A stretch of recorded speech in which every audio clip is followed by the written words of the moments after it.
E mumura ana te kāpura whakataetae ki ngā motu i te tokorua kua tū nei ngā ringa mo te tūranga wāri Māori kotahi ki te kaunihira arohe o ngā motu.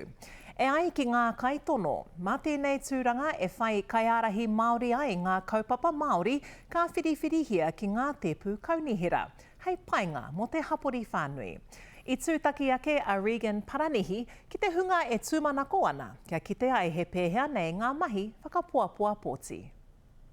He tūtaki tahi ana ia hei kaunihira Māori ki te kaunihira arohe o ngā motu. I roto i tana wahanga tuatahi e whanga ana ia mo te tūranga matua. There are 8 candidates standing for the mayoralty and I'm excited about hopefully being one of the front runners in that campaign. Ko tātini moiahu kua whai wāhi ia ki te whakawhanaunga ki ngā kaipōti, i aia e makenu ana i te rohe. It's engaging with the community to hear their needs and try and meet their needs and aspirations. Ko te waka maklau tehi o te tokorua e tono ana mo te wāri Māori ki ngā motu. Hāna ana mahi whakakipa i ngā whānau kia whai mana motu hake i roto i te rāngai hoko whare, ka tū tērā hei aronga matua mōna. I work in housing with Ka Uruora, and so what does that look like on a council, at a council level, to be able to